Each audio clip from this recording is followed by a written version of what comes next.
All right, good afternoon, everyone. Hope you're doing well. In this video, I'm going to talk about SPX, SPY, and QQQ levels going into the last FOMC meeting of 2022. And then at the end, I'll talk about what you must know about 2023 and how you should position yourself, and your mindset going into the next year. All right. So, first off, the big news today was, of course, the CPI print. We finally got the long-awaited CPI print, and it came in lower than expected. So CPI year over year was 7.1%. Month over month was zero point 0.1, and core CPI was actually lower as well as 6.0, and the core CPI month over month was point 0.2. So all of them actually beat expectations. So naturally, of course, the stock market's going to run up. But before we go there, I just want to say, if you follow TRT on Twitter, this is what we said on Sunday when I tweeted this out. So it actually came to fruition. So that was a really interesting projection there. But anyway, let's go ahead and hop into the charts here. So the first thing I'm going to take a look at is SPX and what happened today. All right. As you know, once the data was released this morning, the S&P futures popped and all that. And we got sold off exactly at near 4,100 levels once again. Okay. If you look at this downward trend line, in hindsight, the bears were just waiting for a 4,100 pump just to short it back down. So unfortunately, even though with this potential breakout, we still closed in back down under the trend line. But the good thing is we did hold the SMA 20 on the daily side of the S&P 500. If you remember last week's video, I talked about this 3,900 level that has to hold for any type of potential move up. And we did see that over the last 24 to 72, 24, 48 hours. However, we keep failing this area in this trend line here. And that is what's causing us, that's what caused a lot of the sell-off.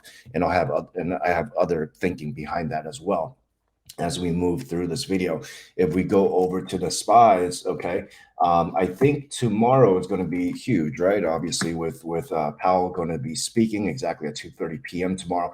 We sold off pre-market what hit 414, and we sold off just as soon as the bell rang, and we actually closed right under the moving average 200 on the daily side. Okay, so that level or this level has to hold tomorrow. I mean, I expect a little bit of dip in the morning, but any moves tomorrow morning before the FOMC decision is going to be pretty much a false move. So I am actually counting on the fact that number one, they're gonna do 50 basis points tomorrow morning. All right. In addition to that, I do believe Powell will like the data or likes the data so far, right? That the rate hikes has been working, although it's been a lagging effect. It takes months for the data to start improving, but it is improving. Right now we got 7.1 year over year, which is a whole lot better than 8.8, right? So I do think that Powell is going to sound more on the dovish side today, just as he sounded back on the Brookings conference, which was this day here back on November 30th. So I do think that we may.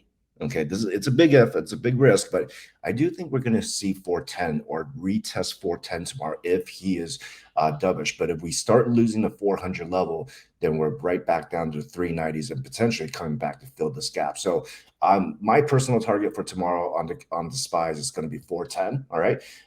Let's go ahead and go over to the Qs. All right. This is the NASDAQ ETF. All right. Same thing with the NASDAQ here. I'm sorry, with the Qs here. We hit 300 level in the pre-market and sold off immediately.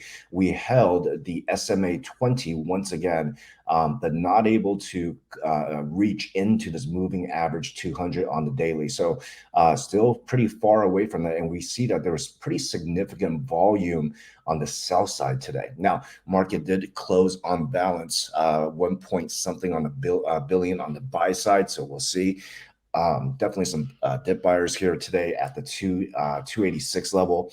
The SPYs held the 400 level, and those are positive things. I don't think that just because we sold off at the trend line doesn't mean that, hey, we're going to make new lows. I still believe that we have seen the low for 2022. I do think that if Powell is dovish tomorrow, we can finally break out the 4,100 level, and we'll probably have to retest that trend line, etc. So you can see a situation where we finally break out, close above here, but have to come back to retest this trend line at the 4,000 levels, and a potential bounce, maybe a little bit of Santa rally going into the rest of the year. But that's going to be again, dependent on how Powell sounds. So sometimes, with these big catalyst events, I mean, charts are somewhat undependable, in my opinion. So with that being said, let's talk about one thing that you should be conscious of going into 2023. Now, this year has been, let's just go back to the charts. This year was all about the Feds and their actions, their posture, their tone, Powell's tone, all right, what he says, and the rate hikes and the inflation data that we've been just absolutely chopped around all over the place, but majority on a huge downtrend since the beginning of 2022. Okay. Now, my thinking is going in next year, you're going to see stocks or the market start not move as big or volatile as this year's rate hikes and announcements and data, et cetera.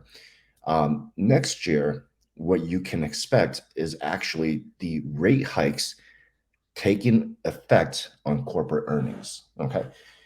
With that being said, you may start seeing big tech companies, all right, or retail companies start guiding down in 2023, cutting for further layoffs, cutting their forecasts for their fiscal year. Okay, because the rates all the rate hikes at this point will have an effect on corporate earnings. So what they're saying, what the analysts are expecting, is that there's going to be a corporate earnings recession.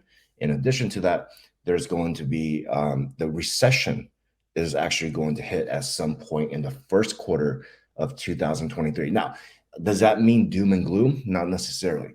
Once the market understands that the recession is in, okay, there will be rebounds, all right? There will be recoveries, okay, eventually at some point in 2023. So going into next year, we can't, there's going to be less, the market's going to be less dependent, right, on what CPI looks like, what PCE data looks like, what PPI looks like, what home sales looks like, and all this data that comes out every single week this year, right?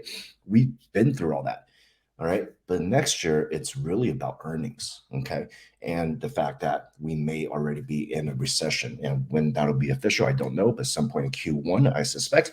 So I think I'm bullish in the short term for at least the rest of the month. Okay. We'll see how tomorrow goes. I could be wrong. However, I do think that in 2023, you'll see a new leg down on the S&P 500, and it'll eventually end up somewhere closer to 3,200s. So that's my projection going. But I mean, that's what you have to understand, because once again, this year has just been just data dependent. Okay. Next year, but think that narrative starts shifting away. All right. And that narrative goes into, again, earnings recession. Okay. And of course, the recession itself. So with that being said, I think I'm done here. So that's your quick update for the Qs and the SPYs. Once again, I do think that we will retest 410. Okay, for the Qs, that'll be 295, 296 area. All right. If we get a fake 50 basis points, in addition to Powell being dovish.